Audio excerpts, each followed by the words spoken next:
You cannot control me. You cannot.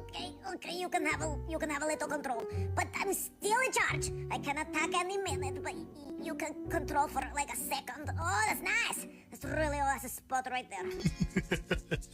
We know exactly how that feels at Diamond FM, with good conversations, music, and top entertainment that touches your soul.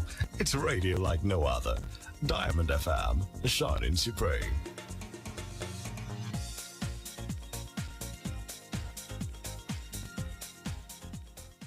Diamond 88.7 FM is here to make sense out of your world through our balanced news coverage from the nooks and crannies of Nigeria and beyond. Journey with us through the news we tracked for you at this moment on your shining supreme station.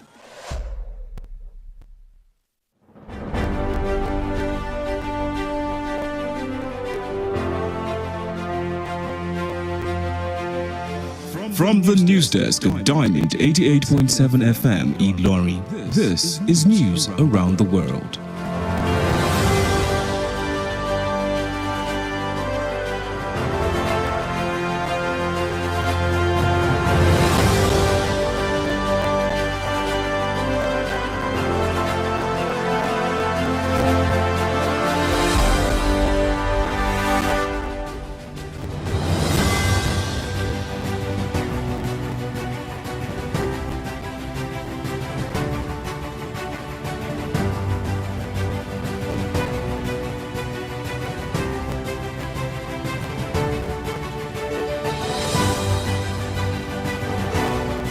The headline: Buhari wants longest-serving chief of Warri Kingdom. Labour Party announces Oshutokun as its new presidential campaign DG. On the foreign scene, Ghana police ban harmful New Year prophecies. In business, World Bank warns of imminent global recession. In sports, Mbappe and Neymar back for PSG as French League One restart tomorrow. Good evening and thank you for joining us for the news across the world on Diamond 88.7 FM Ilorin. I am Mekamua Osigbodi. You can listen to us via our website www.diamondfm.net or watch us live on Facebook at Diamond 887 FM and YouTube Diamond FM Ilorin. We bring you details of the news after this break. Stay with us. Drug abuse affects both brain and behavior. It has multifaceted impacts on one's body, mind, and nervous system. However, you can avoid being addicted by giving zero tolerance to the use of drugs. Associate yourself with the right persons. Do not give in to peer pressure and learn to handle life's pressure rather than resorting to hard substances. Remember, Diamond 88.7 FM cares for your sound spirit and good health. This message is from Diamond 88.7 FM.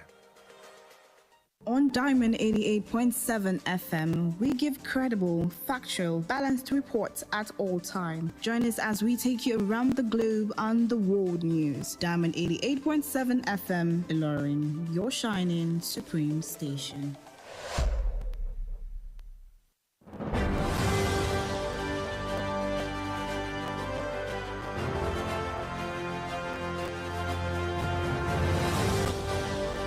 Welcome back. Now the news in detail. President Muhammadu Buhari has condoled with the Olu of Warri, all chiefs of the kingdom, family and friends of the Roan family over the passage of late Chief S.S. Roan Ogienoyibo, who was the Obazuege of Warri and longest-serving chief of the Warri kingdom. According to his spokesperson, Mr. Femi Adesina, today in Abuja, the president appreciated the grace of God on the departed, which saw him serving 4 monarchs as a high-ranking chief. Buhari praised the late chief for maintaining peace, unity and development in Warri and environs. The Labour Party has announced the former presidential aide Akin Osuntokun as the new Director General of its Presidential Campaign Council (PCC). Osuntokun succeeds Doyin Okupe, who resigned recently as the Director General of the Campaign Council for the party's presidential candidate. Until recently, Osuntokun was the South Zonal Coordinator of the Campaign Council. A former Managing Director of the News Agency of Nigeria, Osuntokun served as political advisor to former President Olusegun Obasanjo and as Director of the Presidential Campaign of the People's Democratic Party in 2011.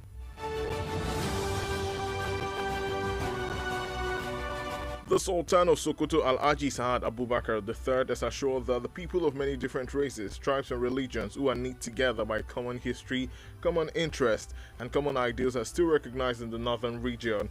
The monarch made this remark at the closing ceremony of the National Quranic Recitation Competition in Gusau, Zamfara State, saying that diversity may be great, but the things that unite them are stronger than the things that divide them. The monarch advised the people to forget their differences in their religion and come together for a common brotherhood before God by dedicating themselves afresh to the great tasks which lie before them. The governor of Bayelsa State, Doye Diri, has urged the Pan-Niger Delta Forum not to participate in partisan politics, but to remain focused on protecting the collective interest of the Niger Delta. Diri, who stated this when the PANDEF executive led by its chairman, Senator Emmanuel Ibok Essien, visited him in Government House Yenogwa, added that the group was not formed as a partisan entity. He saluted the efforts of leaders and other stakeholders of PANDEF, particularly the leader of the forum and elder statesman, Edwin Clark, for showing leadership over the years on issues concerning the region.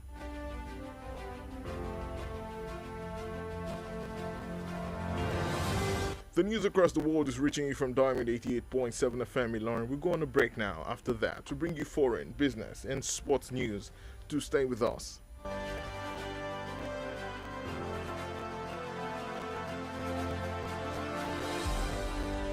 Follow us on social media, Facebook, Twitter, and Instagram at Diamond887FM. Diamond FM, shining supreme.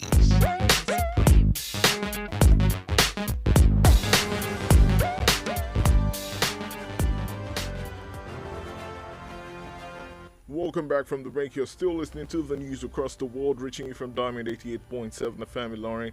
Now we continue with the stories.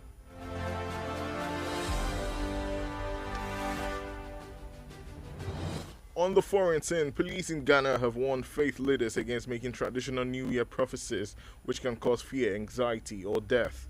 In a statement, the police commended religious groups for their cooperation and for adopting legally acceptable means for communicating prophecies. The police order came into force last year after the public was inundated by prediction of deaths and calamity. The Ghanaian police said they had adopted today, 27 December, as the Day of Prophecy Communication Compliance Day. Billions of Christians often gather in churches to hear their pastors make proclamations about the new year, which ranges from optimistic projections to those warning of impending doom.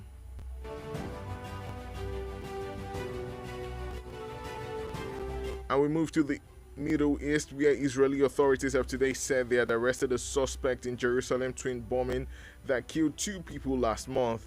According to the Israeli government, the arrested suspect, Aslam Farouk, which is 26-year-old, is identified with the Islamic State group. A submachine gun and an explosive device were found in the possession of the suspect. It could be recalled that 2 people were killed and 13 others wounded in the first bombings to hit Jerusalem since 2016.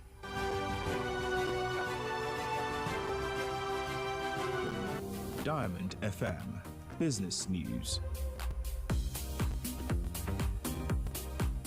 In business, the World Bank has warned that the global economy could slip into recession in the coming year.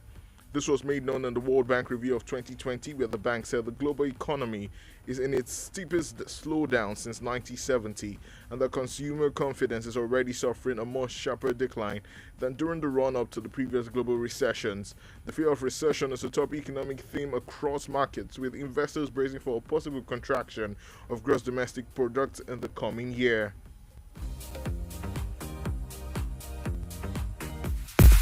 Diamond FM Sports News.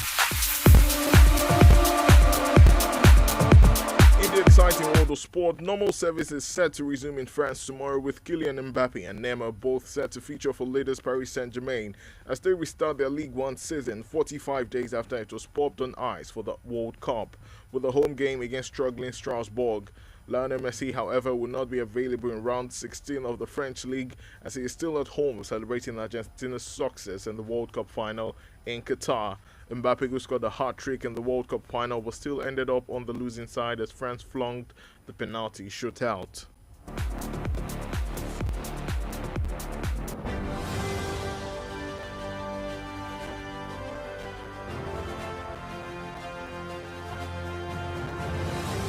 And with that, we have come to the end of the news across the world. But before we go, here is the recap of the major highlights.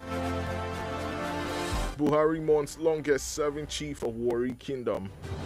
Labour Party announces Oshutoku as its new presidential campaign DG. On the foreign scene, Ghana police ban harmful New Year prophecies. In business, World Bank warns of imminent global recession.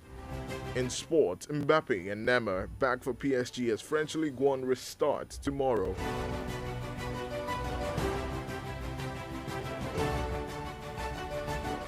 Did you know the oldest cat in the world, Cream Puff, was 38 years old?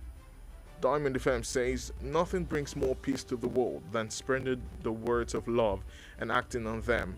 Love people around you and look over them. We are humans and loving.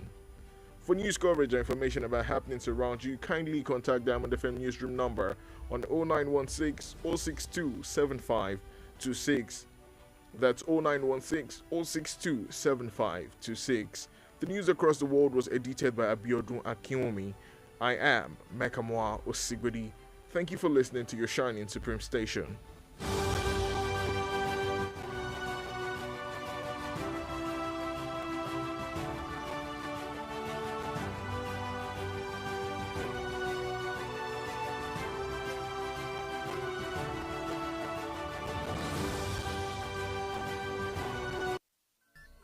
From news to sports, current affairs to entertainment, beautiful music, amazing programs, we got you all covered at Diamond 88.7 FM. Diamond FM Ìlọrin, àwa là ń gbé ìròyìn àwọn ìṣẹ̀lẹ̀, orin àtàwọn amúlùdùn yògbà tí ò láfijọ́ ṣe ti aráyé. Láti inú yàrá ìròyìn Diamond 88.7 FM Ìlọrin, ìròyìn àgbáyé.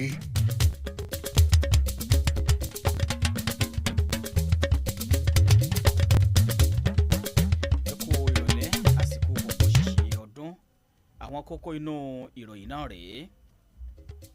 Ààrẹ Buhari dárò olóyè tó pẹ́ jùlọ nínú ètò ìlú Warri. Ẹgbẹ́ òṣèlú Labour kéde Ọ̀ṣúntòkun gẹ́gẹ́ bí olùdarí gbogbogbò ìgbìmọ̀ ètò ìpolongo ìbò ààrẹ titun. Ìròyìn ilẹ̀ òkèèrè, iléeṣẹ́ ọlọ́pàá orílẹ̀-èdè Ghana fòfin de àwọn àsọtẹ́lẹ̀ ọdún titun apanilára. Ìròyìn okòwò, ilé ìfowópamọ́ àgbáyé kìlọ̀ lórí ìrọ̀dẹ̀dẹ̀ ìdẹnukọlẹ̀ ọrọ̀ ajé lágbàáyé. Ìròyìn eré ìdárayá, Mbappe àti Neymar dé sínú ikọ̀ agbábọ́ọ̀lù PSG padà níbi ìdíje líìgì ilẹ̀ Faransé tí ń bẹ̀rẹ̀ padà lọ́la. Ẹ ṣeun fún bí ẹ ti darapọ̀ mọ́ wa lórí ìròyìn káàkiri orílẹ̀-èdè àgbáyé fún tòní láti iléeṣẹ́ Diamond 88.7 FM Ìlọrin. Tope Animasahun lóníròyìn yín. Ẹ má gbàgbé wípé ẹ lè rí wa gbọ́ lórí ìtàkùn àgbáyé wa ní www.diamondfm.net tàbí kẹ́ wò wá tààràtà lórí ìkànnì Facebook ní @diamond887fm, bákan náà ní YouTube ní Diamond FM Ìlọrin. Ẹ̀kúnrẹ́rẹ́ ìròyìn náà ń bọ̀ láìpẹ́. Ẹ má torí owó, ẹ má torí ipò. Ìyá bọ̀bọ̀, ẹ wá, ẹ wò, ẹ gbà. Kínú àti pé kí ní fi ẹgbẹ̀rún kan náírà àti kí ọ̀dà rẹ̀ sì tẹ́ gbé wá ìṣe. Kẹ́ẹ̀kan mánéèjì ẹ̀ ni, àmọ́ tó bá ti dọjọ́ ìdìbò olùdíje ẹgbẹ́ òṣèlú tiwa ni kẹ́ ẹ tẹ̀ka fún pìràpìrà. Ṣé ẹ wá rí tí ẹgbẹ́ òṣèlú tiwa bá fi lè wọlé késekése lè yí kàsàkàsà ń bọ̀. Ṣé lóòótọ́? Págà má dán wò, àgbọ̀nrín èsì ló ń jẹ lọ́bẹ̀. Wọ́n torí ẹgbẹ̀rún kan náírà tó ń ti ike ọ̀dà ìrẹsì kan ta ọjọ́ iwájú rẹ̀ àti tàwọn ọmọ rẹ̀ o. Bákan náà, ẹ ṣọ́ra fún àwọn tó fẹ́ fi òrílẹ̀ kọ́bọ̀ lójú fẹnu ta múṣọ ẹ̀hànà fún yín lákòókò ìbò. Dípò bẹ́ẹ̀, dìbò fún èyíkéyìí olùdíje tí yóò ṣojú rẹ̀ bó ti tó àti bó ti yẹ. Nítorí ọjọ́ ọ̀la àwọn ọmọ rẹ̀, ìbò rẹ̀ ní agbára rẹ̀ mọ̀ tà. Má sì jẹ́ kẹ́nikẹ́ni ó purọ́ gbà lọ́wọ́ rẹ̀. Bó o bá ti tà á, ó ta ọjọ́ ọ̀la rẹ̀ nìyẹn o. Ọ̀rọ̀ ìmọ̀ràn yín wá láti iléeṣẹ́ Diamond 88.7 FM. ìròyìn ẹ̀kúnrẹ́rẹ́ láti iléeṣẹ́ Diamond FM. Ẹ káàbọ̀ padà, ẹ̀kúnrẹ́rẹ́ ìròyìn náà rèé. Ààrẹ Muhammadu Buhari ti bá olú ti ìlú Warri, gbogbo ìgbìmọ̀ lóyè ẹbí àtàwọn ọ̀rẹ́ ìdílé Ronẹ kẹ́dùn fún ti ìpapòdà olóògbé olóyè SS Ronẹ Ogenoyibo tó jẹ́ ọ̀bázùayè ti ìlú Warri àti olóyè tó pẹ́ jùlọ lórí oyè nílùú Warri. Gẹ́gẹ́ bí agbẹnusọ rẹ̀ arákùnrin Fẹ́mi Adésínà ti wí lónìí nílùú Àbújá, ààrẹ dúpẹ́ fún oore ọ̀fẹ́ Ọlọ́run lórí olóògbé ọ̀hún, èyí tó mú ọba mẹ́rin ọ̀tọ̀ọ̀tọ̀ ṣèjọba gẹ́gẹ́ bí olóyè gíga kan. Ààrẹ Buhari tún yin olóògbé olóyè náà fún ṣíṣe àmúdúró àlàáfíà, ìbáraẹniṣepọ̀ àti ìdàgbàsókè nílùú Warri àti àyíká rẹ̀. Ẹgbẹ́ òṣèlú Labour ti kéde amúgbálẹ́gbẹ̀ẹ́ kan tẹ́lẹ̀ rí fún ààrẹ ilẹ̀ yìí kan Akin Ọ̀ṣúntókùn gẹ́gẹ́ bí olùdarí àgbà tuntun fún ìgbìmọ̀ elétò ìpolongo ìbò ààrẹ ẹgbẹ́ náà. Ọ̀ṣúntókùn ni yóò rọ́pò Doyin Òkúpè tó kọ ìwé fipò sílẹ̀ láìpẹ́ gẹ́gẹ́ bí olùdarí gbogbogbò ìgbìmọ̀ elétò ìpolongo fún olùdíje ipò ààrẹ nínú ẹgbẹ́ òṣèlú náà. Ṣáájú, Ọ̀ṣúntókùn ló jẹ́ olùdarí ìgbìmọ̀ ètò ìpolongo lẹ́kùn gúúsù. Òun ọ̀hún kan náà tó jẹ́ olùdarí àgbà tẹ́lẹ̀ rí kan fún iléeṣẹ́ akọ̀ròyìn ilẹ̀ Nàìjíríà jọ ti ṣiṣẹ́ gẹ́gẹ́ bí olùdámọ̀ràn fún ààrẹ tẹ́lẹ̀ rí olóyè Olúṣẹ́gun Ọbásanjọ́ lórí ọ̀rọ̀ òṣèlú àti gẹ́gẹ́ bí olùdarí ètò ìpolongo ìbò ààrẹ fún ẹgbẹ́ òṣèlú PDP lọ́dún 2011. Sultan ti ìlú Sokoto Alhaji Saad Abubakar kẹta tó ń ti fi dánilójú pé àwọn ènìyàn tó jẹ́ ẹ̀yà àti ẹ̀sìn ọ̀tọ̀ọ̀tọ̀ ṣùgbọ́n tí ìtàn àtàwọn àfojúsùn sopọ̀ ṣọ̀kan láàyè síbẹ̀ ò lẹ́kùn àríwá. Ọba ọ̀hún sọ ọ̀rọ̀ náà níbi ayẹyẹ ìparí ètò ìdíje Kùránì kíké àpapọ̀ ilẹ̀ wa tó wáyé nílùú Gúúsù ìpínlẹ̀ Zamfara, níbi tó ti fi yéde pé ìyàtọ̀ àárín wọn ọ̀hún lè ga ṣùgbọ́n tí àwọn ohun tó so wọ́n pọ̀ lágbára jọjọ ju àwọn tó yà wọ́n sọ́tọ̀ lọ. Bákan náà ló gba àwọn ènìyàn nímọ̀ràn láti má ṣe gbàgbé àwọn ìyàtọ̀ tó wà nínú ẹ̀sìn wọn kí wọ́n sì parapọ̀ nínú ìfẹ́ níwájú Ọlọ́run nípa fífi ara wọn jì lọ́tùn fún àwọn iṣẹ́ ńlá tó wà níwájú wọn. Gómìnà ìpínlẹ̀ Bayelsa Doye Dire ti pàrọwà fún ìgbìmọ̀ ẹkùn Niger Delta láti má ṣe kópa nínú àwọn ètò òṣèlú àfárí apá kan dákan sí, ṣùgbọ́n kí wọ́n gbájúmọ́ ìdáàbòbò agbègbè Niger Delta lápapọ̀. Dire tó sọ̀rọ̀ náà lásìkò tí ìgbìmọ̀ aláṣẹ ìgbìmọ̀ ọ̀hún èyí tí alága àwọn sẹ́nẹ́tọ̀ Emmanuel Ibok Esen darí ṣe àbẹ̀wò sí nílé ìjọba nílùú Yenego àfikún pé àgbékalẹ̀ ìgbìmọ̀ náà kì í ṣe ti ẹlẹ́gbẹ́ òṣèlú kan ṣoṣo. Ó kan sára sí àwọn akitiyan àwọn adarí àti àwọn ẹni ọ̀rọ̀ kan nínú ìgbìmọ̀ ọ̀hún, pàápàá jùlọ aṣáájú nínú ìgbìmọ̀ náà tó tún jẹ́ àgbà ìlú Edwin Clark fún fífi ìjẹ́ adarí wọn nítòótọ́ hàn láti ọ̀pọ̀ ọdún sẹ́yìn lórí àwọn ọ̀rọ̀ tó kan ẹkùn náà. Ìròyìn káàkiri orílẹ̀-èdè àgbáyé ní ẹ̀ ń tẹ́tí sí láti iléeṣẹ́ Diamond 88.7 FM Ìlọrin. Àwọn ìròyìn ọ̀hún yóò tẹ̀síwájú láìpẹ́ lẹ́yìn ìdánudúró ráńpẹ́ yìí fún ìròyìn ilẹ̀ òkèèrè, okòòwò àti ti eré ìdárayá.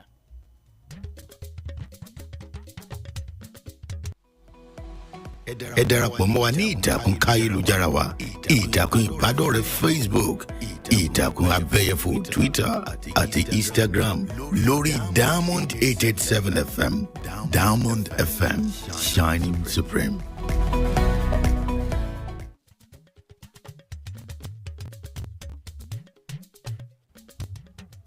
Ẹ káàbọ̀ padà bí ẹ bá ṣẹ̀ṣẹ̀ ń darapọ̀ mọ́ wa, ìròyìn káàkiri orílẹ̀-èdè àgbáyé ló ń lọ lọ́wọ́ láti lè ṣe Diamond 88.7 FM Ìlọrin. Àwọn ìròyìn ń tẹ̀síwájú báyìí. Nínú ìròyìn ilẹ̀ òkèèrè, iléeṣẹ́ ọlọ́pàá orílẹ̀-èdè Ghana ti kìlọ̀ fún àwọn adarí ẹ̀sìn láti má ṣe sọ àwọn àsọtẹ́lẹ̀ ọdún tuntun tó lè dá ìbẹ̀rù àti ikú sílẹ̀. Nínú àtẹ̀jáde kan, iléeṣẹ́ ọlọ́pàá náà gbóṣùbà fún àwọn ìjọ ẹ̀sìn fún ìfọwọ́sowọ́pọ̀ wọn àti lílo àwọn ọ̀nà tó bófin mu ṣètẹ́wọ́gbà láti fi gbé àwọn àsọtẹ́lẹ̀ jáde. Àṣẹ iléeṣẹ́ ọlọ́pàá ọ̀hún ló jáde lọ́dún tó kọjá lẹ́yìn tí àwọn àsọtẹ́lẹ̀ ikú àti tàjálù oríṣiríṣi gbalẹ̀ kankan nílùú. Iléeṣẹ́ ọlọ́pàá ilẹ̀ Ghana fi yé ni pé àwọn ti mú ọjọ́ 17 oṣù kejìlá nínú ọdún gẹ́gẹ́ bí àyájọ́ ọjọ́ ìṣàmúlò ọ̀nà ìgbà gbé àsọtẹ́lẹ̀ jáde. Mílíọ̀nù àwọn Kìrìsìtẹ́nì ni a gbọ́ pé a máa parapọ̀ nílé ìjọsìn láti tẹ́tí sí àsọtẹ́lẹ̀ látẹnu àwọn ìránṣẹ́ Ọlọ́run wọn nípa ohun tí ọdún tuntun yóò sọ nílẹ̀ náà. Síbẹ̀ nílẹ̀ òkèèrè, àwọn aláṣẹ orílẹ̀-èdè Israeli ti sọ di mímọ̀ lónìí wípé àwọn ti mú afurasí kan tó lọ́wọ́ nínú àwọn ìṣẹ̀lẹ̀ ìbúgbàmù oníbejì tó ṣekú pa ènìyàn méjì lóṣù tó kọjá. Gẹ́gẹ́ bí ìjọba orílẹ̀-èdè náà ti wé, afurasí tí ọwọ́ bọ̀ òun ni Aslam Faro tó jẹ́ ọmọ ọdún 26 tó wà nínú ikọ̀ alákatakítí ẹlẹ́sìn Islam. Wọ́n ká ẹ̀rọ tàbọ̀tàbọ̀ kan àti ohun abúgbàmù kan mọ́ ọ lọ́wọ́. Àwọn rántí pé ènìyàn méjì ni wọ́n ṣekú pa tí àwọn 13 mìíràn sì farapa nínú àwọn ìṣẹ̀lẹ̀ ìbúgbàmù àkọ́kọ́ tí ó milẹ̀ tìtì nílùú Jerúsálẹ́mù látọdún 2016. Ní báyìí ìròyìn okòòwò. Ilé ìfowópamọ́ àgbáyé ti kìlọ̀ pé ọrọ̀ ajé àgbáyé lè yọ gẹ̀rẹ̀gẹ̀ sínú ìdẹnukọlẹ̀ lọ́dún tó ń bọ̀ o. Èyí ló hàn nínú àgbéyẹ̀wò ilé ìfowópamọ́ àgbáyé tọdún 2022 níbi tí ilé ìfowópamọ́ ọ̀hún ti tọ́ka rẹ̀ pé ọrọ̀ ajé àgbáyé ti wà nínú ìdẹnukọlẹ̀ ńlá rẹ̀ láti ọdún 1970 àti pé àdínkù ti bá ìfọ̀kànbalẹ̀ oníbàárà ju àwọn ìdẹnukọlẹ̀ ọrọ̀ ajé tó ti ṣáájú yọjú lọ. Ìbẹ̀rù ìdẹnukọlẹ̀ ọrọ̀ ajé ló jẹ́ kókó ọ̀rọ̀ lórí ọrọ̀ ajé jákèjádò àwọn ọjà níbi àwọn olùdókòwò ti ń gbáradì fún ohun tó ṣeé ṣe kó mú àgbéga bá àwọn ìpèsè abẹ́lé lọ́dún tó ń bọ̀. Ìròyìn eré ìdárayá. Iṣẹ́ ìdájọ́ ẹsẹ̀ ní pẹrẹwu ti ṣetán láti gbéra sọ nílẹ̀ Faransé lọ́la níbi Kylian Mbappe àti Neymar ti jọ gbáradì láti gbá bọ́ọ̀lù fún ẹgbẹ́ agbábọ́ọ̀lù PSG pẹ̀lú bí wọ́n ti ń bẹ̀rẹ̀ ìdíje líìgì wọn padà lẹ́yìn ọjọ́ 45 tí wọ́n ti wà nísinmi fún ìdíje ife ẹ̀yẹ àgbáyé. Àmọ́ o Lionel Messi kò ní kópa nínú ìfẹsẹ̀wọnsẹ̀ ìbẹ̀rẹ̀ ìdíje líìgì ilẹ̀ Faransé ọ̀hún látàrí pé orí àjọyọ̀ àṣeyọrí orílẹ̀-èdè Argentina níbi àṣekágbá ìdíje ife ẹ̀yẹ àgbáyé tó wáyé lórílẹ̀-èdè Qatar ló wà. Mbappe ló gba ayò 3 kan wọlé níbi àṣekágbá ife ẹ̀yẹ àgbáyé ọ̀hún ṣùgbọ́n tó bára rẹ̀ nípò ìjákulẹ̀ látàrí ìfìdírẹmi ikọ̀ orílẹ̀-èdè Faransé lásìkò tó di ti alágbèsílẹ̀ gbàsígòlì. Ìròyìn káàkiri orílẹ̀-èdè àgbáyé ọ̀hún kò ní jù báyìí lọ fún tòní láti iléeṣẹ́ Diamond 88.7 FM Ìlọrin, ṣùgbọ́n kí a tó máa lọ àwọn kókó tí a ti mẹ́nubà nínú rẹ̀ rí lẹ́ẹ̀kan sí i. Nínú ìròyìn láti mú wá fún yín pé ààrẹ Buhari dárò olóyè tó pẹ́ jùlọ nínú ètò ìlú Warri. Bákan náà lẹ́gbọ́ pé ẹgbẹ́ òṣèlú Labour kéde Ọ̀ṣun Tókun gẹ́gẹ́ bí olùdarí gbogbogbò ìgbìmọ̀ ètò polongo ìbò ààrẹ ẹgbẹ́ náà lọ́tùn. Nínú ìròyìn ilẹ̀ òkèèrè ẹ gbọ́ pé iléeṣẹ́ ọlọ́pàá orílẹ̀-èdè Ghana fi òfin di àwọn àsọtẹ́lẹ̀ ọdún tuntun apanilára. Nínú ìròyìn okòwò amúwá fún yín wípé ilé ìfowópamọ́ àgbáyé kìlọ̀ lórí ìrọ̀dẹ̀dẹ̀ ìdẹnukọlẹ̀ ọrọ̀ ajé lágbàáyé. Nínú ìròyìn eré ìdárayá lẹ́ti gbọ́ wípé Mbappe àti Neymar dé sínú ikọ̀ agbábọ́ọ̀lù PSG padà níbi ìdíje líìgì ilẹ̀ Faransé tí ń bẹ̀rẹ̀ padà lọ́la. Kí a tó máa lọ ǹjẹ́ mọ̀ pé olóńgbò tó gùn lẹ́mìí jùlọ lágbàáyé ní orúkọ rẹ̀ ń jẹ́ Krimpov, èyí tí ọjọ́ orí rẹ̀ jẹ́ ọdún 18. Ọ̀rọ̀ iyebíye Diamond FM tòní rèé. Kò sí ohun tó tún mú àlàáfíà báyé sí i ju títan àwọn ọ̀rọ̀ ìfẹ́ kálẹ̀ lọ àti mímú àwọn ọ̀rọ̀ náà lò. Nítorí náà nífẹ̀ẹ́ àwọn ènìyàn tó wà láyìíká rẹ̀ kí o sì máa bójútó wọn. Ẹ̀dá ènìyàn tó kún fún ìfẹ́ là jẹ́. Fún ìròyìn àwọn ìṣẹ̀lẹ̀ tó ṣẹlẹ̀ ní àyíká àti agbègbè yín tí ẹ fẹ́ fi tó iléeṣẹ́ wa Diamond FM létí, ẹ lè kàn sí yàrá ìròyìn iléeṣẹ́ wa lórí nọ́mbà ìbánisọ̀rọ̀ yìí 0916 062 7526. Abíọ́dún Akínwùmí ni olóòtú ìròyìn náà. Tope Animasahun ló tú sí èdè abínibí wa tó sì kà sí etí ìgbọ́yín. Ẹ ṣeun níbi ẹ ti ń tẹ́tí sí wa ní ìkànnì yín tó ta wọn yọ.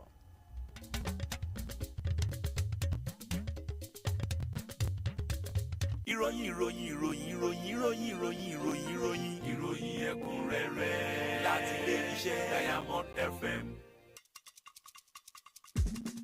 ó ń sẹ́lẹ̀ ń kẹjọ ìkànnì Diamond 88.7 FM ní ẹ má gbé kú o.